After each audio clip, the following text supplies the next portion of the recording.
Bonjour et bienvenue dans ce deuxième podcast de Ma dose d'inspiration. Aujourd'hui, l'épisode va porter sur une communication non violente et avec trois conseils, donc trois axes dans ce podcast. Alors, quand on parle de communication non violente, on parle de communication qui est donc l'ensemble des interactions avec autrui qui transmettent une quelconque information. Sur la communication non violente, donc on va la distinguer d'une communication au contraire plus agressive. Elle met des mots sur ce qui peut augmenter ou diminuer notre bien-être. Donc la première clé serait de bien distinguer et mise la communication non violente sur l'intérêt de bien discerner la différence entre les faits et les jugements. Les faits, par exemple, un fait, c'est par exemple 5 personnes mangent sur cette table au restaurant. Il y a 5 personnes, il n'y en a pas 4, il n'y en a pas 6, il y en a 5. C'est un fait, l'observer, on observe ce fait. Donc, c'est un fait, mais ce n'est pas un jugement. Qu'est-ce qu'un jugement? C'est peut-être ces 5 personnes qui sont au restaurant. Cette salle est très petite, ces 5 personnes prennent toute la place, nous, on se sent tout petit. Ça, c'est un jugement. C'est-à-dire qu'on prend le fait des 5 personnes et on attribue un jugement, une pensée qu'on a et on l'exprime. Par exemple, pour être même un peu plus clair, tu n'as pas laissé traverser le piéton, c'est un fait, tu n'as pas laissé traverser le piéton, et le jugement ou l'évaluation qu'on peut porter, c'est oh, t'as aucune politesse, regarde ce que t'as fait, t'es vraiment mal poli, quelle éducation. Alors que le fait, c'était juste qu'il n'a pas laissé traverser le piéton. Donc l'observation consiste à énoncer le fait en toute objectivité, mais sans y mêler, en tout cas, sans y mêler d'évaluation. Un autre exemple, si votre enfant, ou plus tard, ou votre enfant rate un contrôle de français, l'observation qu'on peut faire, c'est peut-être qu'il n'a pas bien révisé la leçon de la semaine dernière. Mêler une évaluation, ça peut être tu es nul en français, etc. Rater un contrôle ne veut pas dire qu'il est nul en français. C'est pour cela que mettre une évaluation sur un fait n'est pas forcément bon pour la communication. Et donc, ce travail de séparation entre observation et évaluation nous aide à travailler notre langage, en fait, d'y voir plus clair et de se rendre compte de l'impact des mots et des formules de phrases. Deuxième clé à travailler, c'est les sentiments. Donc ensuite, après cet axe entre fait, observation, évaluation, les sentiments, ça réside à avoir en sa possession un vocabulaire élargi pour une expression claire et ne pas se contenter de mots vagues. On peut tous dire, et on le dit tous, aujourd'hui je suis bien, je suis content, oh ça va pas. Très bien, c'est des mots intéressants pour créer un petit lien au quotidien, mais pour aller un peu plus loin, il est important d'avoir un vocabulaire plus élargi. En effet, les sentiments sont les boussoles de notre bien-être ou de notre mal-être. À nous de pouvoir poser des mots sur ce que nous ressentons.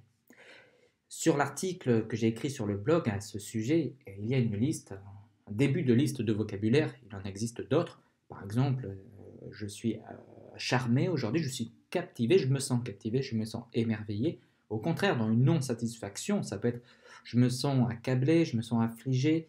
On a des adjectifs qui permettent de poser des mots sur des sentiments.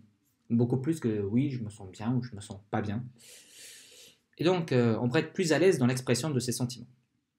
Et il faut faire la distinction, par contre, entre le sentiment et le jugement que l'on peut porter à soi-même. Dire je suis nul en maths, c'est une évaluation et non un sentiment. Par exemple, je suis frustré ou je me sens découragé car je n'arrive pas à faire l'exercice de maths, c'est justement un sentiment. Mais ce n'est pas une évaluation de se dire oh je suis nul. Voilà la différence. Et enfin, troisième axe, vous avez peut-être entendu un Messenger, mais je m'excuse. Troisième axe, c'est les besoins. Les besoins, c'est des envies que l'on souhaite exprimer. Et il est important, en ce sens, d'accepter la responsabilité de ses besoins et de ses sentiments. Projeter la faute sur les autres ne fera qu'envenimer la situation. Une astuce dans cet exercice, c'est d'employer le je, la première personne du singulier. Pourquoi? Parce que ce je se réfère à notre perception plutôt que le tu, qui peut paraître agressif. C'est assez simple, on va le voir en exemple.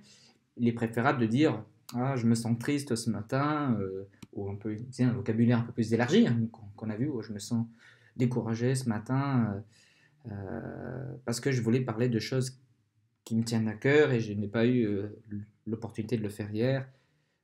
Et je me suis pas senti écouté hier. Bon, voilà, c'est préférable de dire ça plutôt que de dire oh tu m'as énervé hier car tu m'as pas écouté.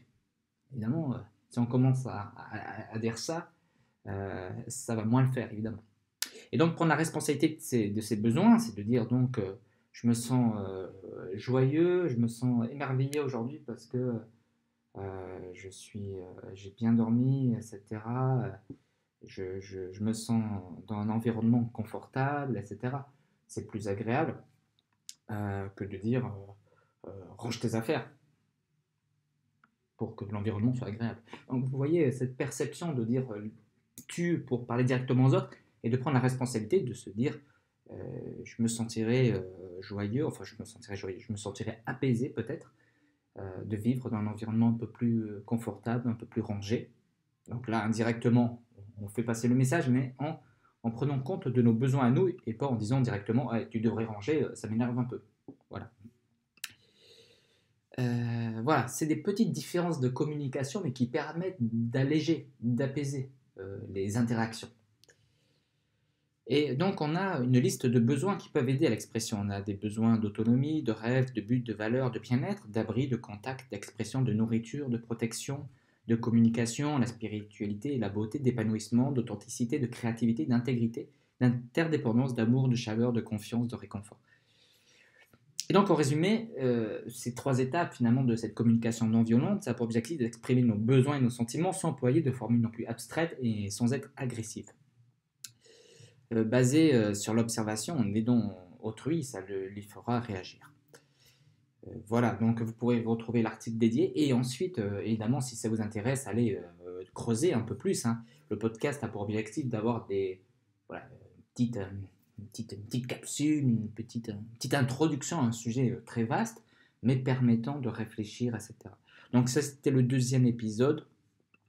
Ces podcasts sont faits de manière à ce que le montage soit simple. J'enregistre, je mets, s'il y a un petit défaut vraiment dans la voix, je réenregistre. Mais c'est quelque chose d'assez simple et je le fais pour partager ce qui me semble important. Après, on prend pas. Comme sur une part de pizza, hein. On peut lever les anchois, mais on peut manger la pâte. Hein. Voilà, bon. Je crois que je vais finir sur cette comparaison parce que je pars un peu loin. Merci à vous et au troisième épisode, hein, très bientôt.